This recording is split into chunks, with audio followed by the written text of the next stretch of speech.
President John F. Kennedy. Ladies and gentlemen, the very word secrecy is repugnant in a free and open society, and we are, as a people, inherently and historically opposed to secret societies, to secret oaths, and to secret proceedings.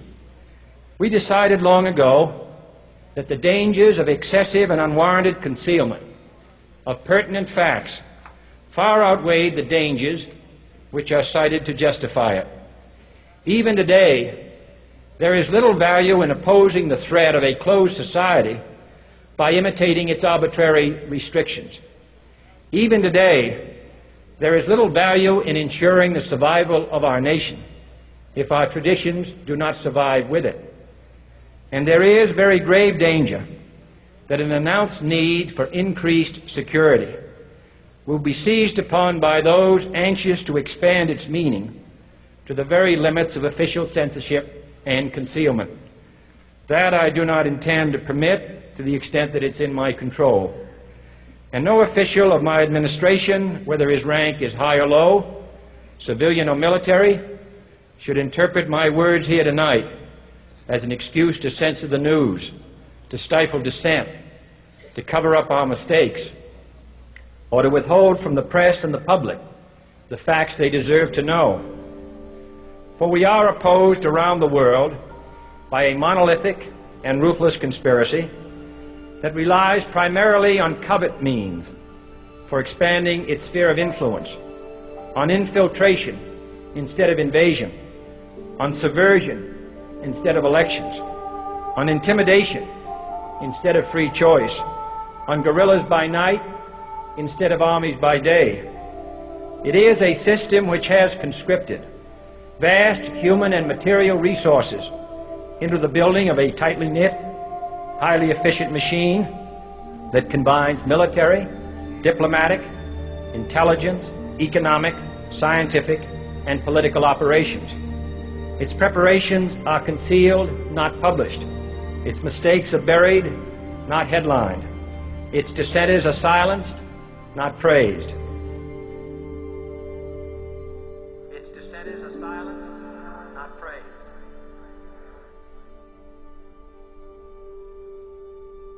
Its dissenters are silenced, not praised.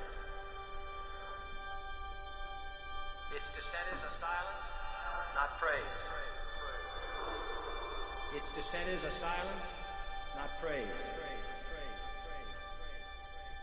Its dissenters are silenced, not praised. No expenditure is questioned, no rumor is printed, no secret is revealed.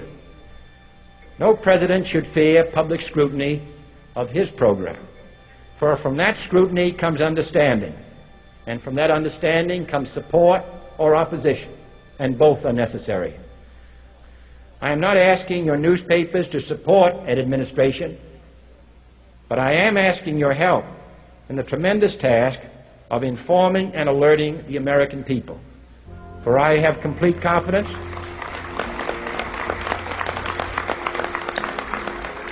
in the response and dedication of our citizens whenever they are fully informed.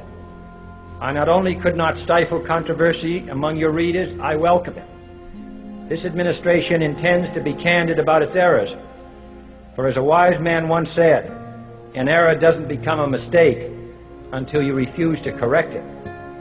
We intend to accept full responsibility for our errors, and we expect you to point them out when we miss them. Without debate, without criticism, no administration and no country can succeed, and no republic can survive. That is why the Athenian lawmaker Solon decreed it a crime for any citizen to shrink from controversy. And that is why our press was protected by the First Amendment, the only business in America specifically protected by the Constitution, not primarily to amuse and entertain, not to emphasize the trivial and the sentimental, not to simply give the public what it wants, but to inform, to arouse, to reflect, to state our dangers and our opportunities, to indicate our crises and our choices, to lead, mold, educate, and sometimes even anger public opinion.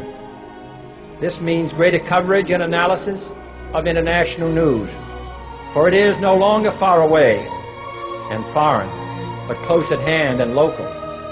It means greater attention to improved understanding of the news, as well as improved transmission. And it means, finally, that government at all levels must meet its obligation to provide you with the fullest possible information outside the narrowest limits of national security. And so it is to the printing press, to the recorder of man's deeds, the keeper of his conscience, the courier of his news, that we look for strength and assistance, confident that with your help, man will be what he was born to be, free and independent.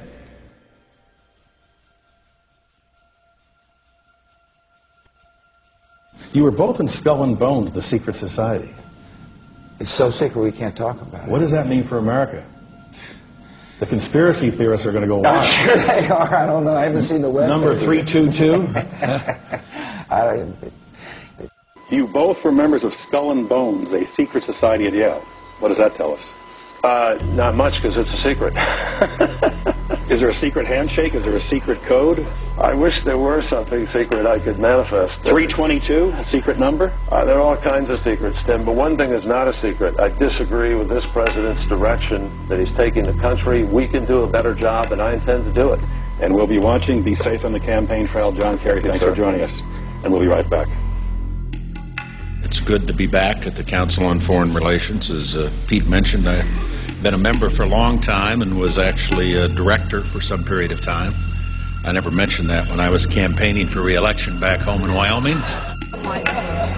Senator Clinton, how you doing? I'm good. How are you Can doing? I ask you a quick question while you sign that? It was reported in June of 2006 you attended a meeting in Ottawa, Canada, the Bilderberg Group. Can you comment on that? What's going on for the Bilderberg meeting, and what do you guys talk about up there? I have no idea what you're talking about. Yeah, you do. I was reported you were up there, and people saw you up there. I just want to know what you guys talk about and meet about up there. Sir, I don't know. Why are they such top-secret meetings? I have no idea what you're talking Your about. husband went to a Bilderberg meeting, too.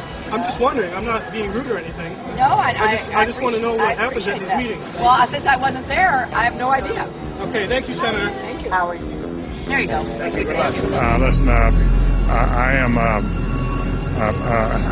happy member of the Bohemian Grove. I like the folks who come there, and it's really inappropriate for me to talk about the group beyond that. Thank you. Have you been there for the ceremony with the cremation of care? Frankly, I don't think that's something I need to talk to you about.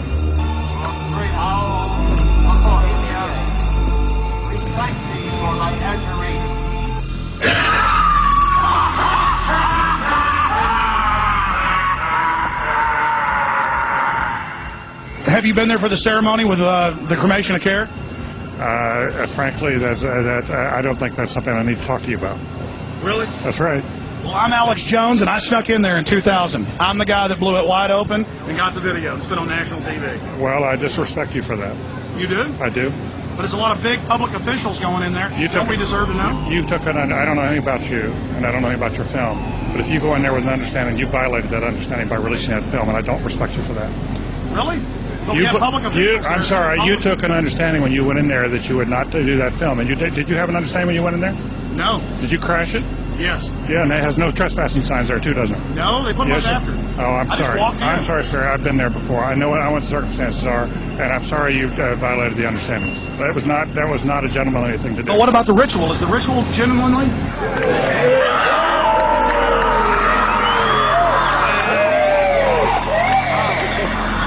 Sir, everything. I don't owe you this comment. I know. This is what's called ambush journalism, and I disrespect you for that as well. So thank you and goodbye. The ritual? It's none of your damn business. Oh.